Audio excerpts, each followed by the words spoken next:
Assalamualaikum warahmatullahi wabarakatuh. Bagaimana kabarnya anak-anak? Dewi harap semuanya dalam keadaan yang sehat walafiat. Baiklah, sekarang kita akan belajar tentang perubahan lingkungan yang ada di subtema 2 di tema 8 pada pembelajaran yang pertama. Kita akan membahas tentang air tanah, tapi sebelumnya kita akan ulas kembali tentang siklus air atau siklus hidrologi. Di mana pertama adalah terjadi penguapan atau evaporasi. Di sini digambarkan adalah air laut, air sungai, juga air danau. Kemudian penguapan terjadi tidak hanya pada air sungai, air laut atau air danau, tetapi penguapan juga terjadi pada tanaman yang kita sebut dengan transpirasi. Uap air akan membentuk awan. Awan kemudian akan mengembun yang dinamakan dengan kondensasi. Titik-titik air itu kemudian jatuh ke permukaan bumi atau yang sering kita sebut dengan hujan, itu yang dinamakan dengan presipitasi. Di tema 8 subtema 1 kita sudah membahas tentang siklus hidrologi. Kita hanya mengulas kembali. Oke, kita lanjutkan ke air tanah. Air hujan sebagian besar akan mengalir di permukaan sebagai air permukaan seperti danau, sungai, atau rawa. Nah, air yang meresap tadi itulah yang dinamakan dengan air tanah.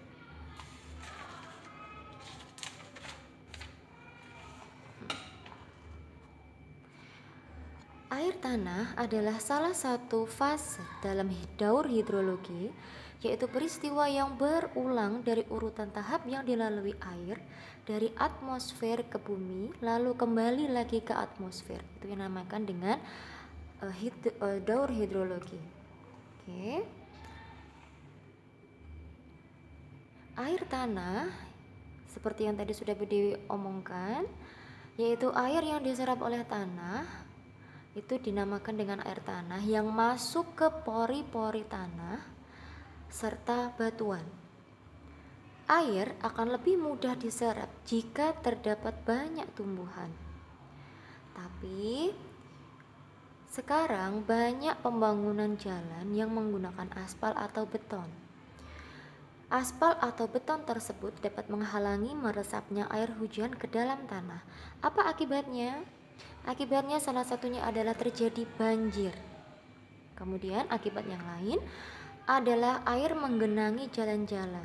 Dengan tidak adanya peresapan air pada saat musim kemarau, terjadilah kekeringan.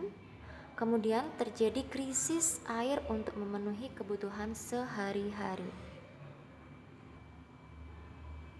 Pada buku pena halaman 33, kita bisa mengetahui faktor-faktor yang memengaruhi air tanah. Faktor-faktor tersebut adalah curah hujan, material batuan, lereng pegunungan, dan keberadaan tumbuhan atau vegetasi. Kenapa curah hujan? Karena semakin banyak curah hujan yang turun, semakin banyak pula cadangan air yang tersimpan di dalam tanah. Faktor yang kedua adalah material batuan. Air selain menyerap ke tanah juga akan menyerap ke batuan. Kemudian batuan tersebut akan lapuk dan akan membentuk tanah. Lapisan tanah yang banyak mengandung batuan akan menyimpan air sehingga air bertahan lebih lama di dalam tanah. Yang ketiga adalah lereng pegunungan. Jika air diserap di lahan yang sangat miring, air tersebut akan tetap mengalir sehingga air yang tersimpan hanya sedikit. Yang keempat adalah keberadaan tumbuhan atau vegetasi. Tumbuhan dalam hal ini berperan dalam menggemburkan tanah sehingga air hujan dapat terserap dan tersimpan dengan baik di dalam tanah.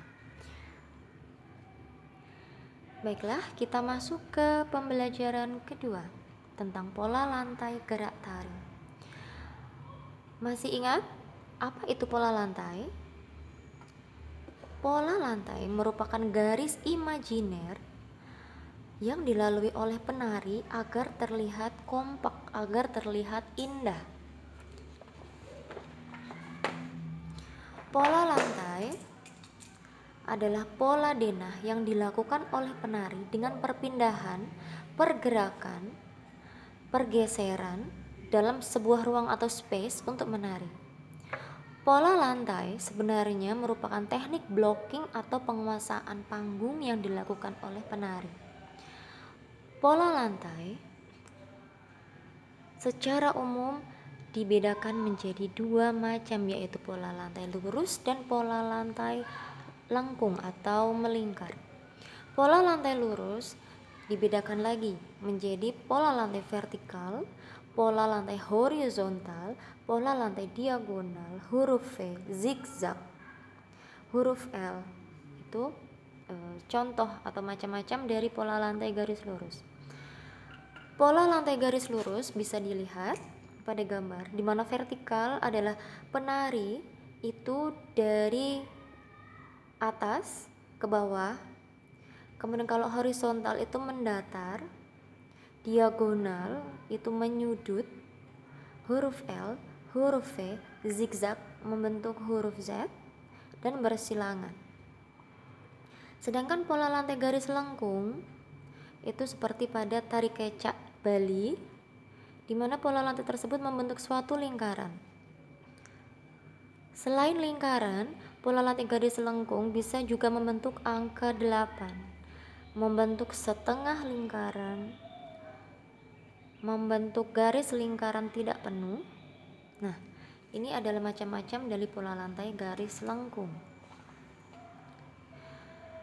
Pola lantai berfungsi untuk memperindah pertunjukan karya tari. Pola lantai garis lurus memberikan kesan lembut tetapi juga lemah. Garis-garis mendatar memberikan kesan istirahat, sedangkan garis-garis yang tegak lurus memberi kesan ketenangan dan keseimbangan. Garis melingkar atau lengkung memberi kesan manis, sedangkan garis menyilang atau diagonal memberikan kesan dinamis atau kuat.